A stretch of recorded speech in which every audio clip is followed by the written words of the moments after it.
السلام علیکم ورحمۃ اللہ وبرکاتہ۔ بسم اللہ، الحمدللہ والصلاة والسلام علی رسول اللہ وعلی آلہ وصحبہ ومن والہ۔ محترم ناظرین، حمد و صلوات کے بعد آج جو باتیں میں آپ کے سامنے رکھنا چاہتا ہوں وہ یہ ہے کہ ایک شخص جو مومن ہوتا ہے وہ اپنے رب سے ملاقات کے لیے کس قدر بے چین ہوتا ہے، اور اس کے برعکس جو کافر ہوتا ہے وہ اپنے رب کی ملاقات کو کس قدر ناپسند کرتا ہے۔ لہذا جب دونوں کی موت ہوتی ہے، یعنی مومن اور کافر کی، تو دونوں میں سے ہر ایک کی کیفیت الگ الگ ہوتی ہے۔ مومن جو ہوتا ہے وہ اپنے رب سے ملاقات کے لیے بے چین رہتا ہے اور چاہتا ہے کہ کتنی جلدی اس کی اپنے رب سے ملاقات ہو جائے، کیونکہ اسے جنت کی نعمتوں کی بشارت مل چکی ہوتی ہے۔ جنت کی نعمتوں کی بشارت اور خوشخبری اسے مل چکی ہوتی ہے، لیکن اس کے برعکس کافر کی جب موت ہوتی ہے تو وہ پریشان ہوتا ہے اور چاہتا ہے کہ رب سے ملاقات نہ ہو، چاہتا ہے کہ اس کی ملاقات رب سے نہ ہو، کیونکہ اسے عذاب کے متعلق خبر مل چکی ہوتی ہے۔ میرے دوستو، ان باتوں کا تذکرہ صحیح احادیث کے اندر آیا۔ یاد اللہ کے نبی صلی اللہ علیہ وسلم نے ایک حدیث میں جو حضرت عائشہ رضی اللہ تعالیٰ عنہا سے مروی ہے، کہتی ہیں کہ رسول اللہ صلی اللہ علیہ وسلم نے ارشاد فرمایا: من احب لقاء اللہ احب اللہ لقاءہ ومن کرہ لقاء اللہ کرہ اللہ لقاءہ فقلت یا نبی اللہ اکراہیۃ الموت فکلنا نکرہ الموت فقال لیس کذلک ولكن المؤمن اذا بشر برحمة اللہ ورضوانہ وجنتہ احب لقاء اللہ فاحب اللہ لقاءہ وإن الكافر إذا بشر بعذاب الله وسخطه كره لقاء الله فكره الله لقاءه۔ اخرجه مسلم۔ صحیح مسلم کے حوالے سے حدیث ہے۔ نبی صلی اللہ علیہ وسلم نے فرمایا کہ جو اللہ تعالیٰ سے ملاقات کو پسند کرتا ہے تو اللہ تعالیٰ بھی اس سے ملاقات کو پسند کرتا ہے، اور جو اللہ تعالیٰ سے ملاقات کو ناپسند کرتا ہے تو اللہ تعالیٰ بھی اس سے ملاقات کو ناپسند کرتا ہے۔ حضرت عائشہ رضی اللہ تعالیٰ عنہ فرماتی ہیں کہ میں نے کہا کہ اے اللہ کے نبی صلی اللہ علیہ وسلم، ناپسند سے مراد موت کی ناپسندیدگی ہے، تو ہم میں سے ہر کوئی موت کو ناپسند کرتا ہے۔ تو آپ صلی اللہ علیہ وسلم نے فرمایا کہ ایسا نہیں، لیکن جب مرنے والا مومن ہوتا ہے، جب مرنے والا شخص مومن ہوتا ہے اور اسے اللہ کی رحمت، اللہ کی رضامندی اور اللہ کی جنت کی بشارت اور خوشخبری دی جاتی ہے تو وہ اللہ سے ملنے کے لیے بے چین ہو جاتا ہے، اللہ سے ملنے کی تمنا کرنے لگتا ہے، اور اللہ بھی اس سے ملنے کو پسند فرماتا ہے۔ اور جب مرنے والا شخص کافر ہوتا ہے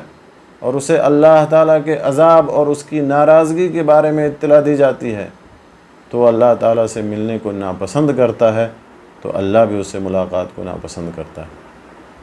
تو مومن اور کافر میں یہ فرق ہے کہ مومن مرنے کے بعد اللہ تبارک و تعالیٰ سے ملنے کے لیے بے چین ہو جاتا ہے، کیونکہ اسے اللہ تبارک و تعالیٰ کی رحمت،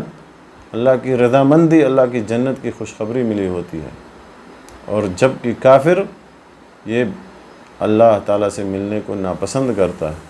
یہ نہیں چاہتا ہے کہ اللہ سے ملاقات ہو، کیونکہ اسے عذاب کی، اللہ کی ناراضگی کی، اللہ کی سزا کی اس کو خبر مل چکی ہوتی ہے۔ اسی طرح سے ایک اور دوسری حدیث ہے، جو حدیث ابو سعید الخدری رضی اللہ تعالیٰ عنہ سے مروی ہے اور صحیح بخاری کے حوالے سے۔ کہتے ہیں، صحابی کہتے ہیں کہ آپ صلی اللہ علیہ وسلم فرمایا کرتے تھے کہ جب میت چارپائی پر رکھی جاتی ہے اور لوگ اسے کاندھوں پر اٹھاتے ہیں، اس وقت اگر وہ مرنے والا نیک ہوتا ہے، مرنے والا شخص اگر نیک ہوتا ہے، صالح ہوتا ہے، تو کہتا ہے کہ مجھے جلدی آگے بڑھائے چلو، مجھے جلدی آگے لے چلو۔ لیکن اگر مرنے والا نیک نہیں ہوتا ہے، فاسق و فاجر ہوتا ہے، کافر و مشرک ہوتا ہے، تو کہتا ہے کہ ہائے بربادی، ہائے بربادی، مجھے کہاں لیے جا رہے ہو، مجھے کہاں لیے جا رہے ہو۔ اس کی آواز انسان کے سوا اللہ تعالیٰ کی ہر مخلوق سنتی ہے۔ اللہ تبارک و تعالیٰ کی ہر مخلوق اس کی آواز کو سنتی ہے سوائے انسان کے۔ کہیں اگر انسان سن لے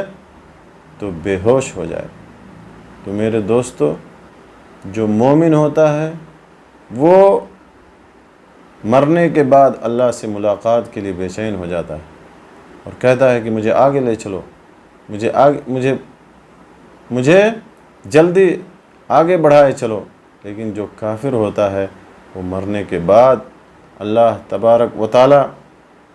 کی ملاقات کو ناپسند کرتا ہے اور کہتا ہے ہائے بربادی، مجھے کہاں لیے جا رہے ہو۔ تو مومن یہ اللہ تعالیٰ کی ملاقات کو پسند فرماتا ہے، اور جو کافر ہوتا ہے وہ اللہ کی ملاقات کو ناپسند کرتا ہے،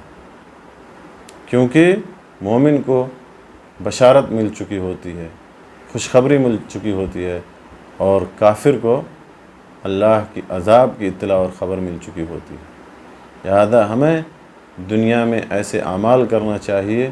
کہ جس سے اللہ تبارک و تعالیٰ راضی اور خوش ہو، اور ایسے اعمال سے ہمیں اجتناب کرنا چاہیے کہ جس سے اللہ تعالیٰ ناراض ہو، اور ہمیں ایمان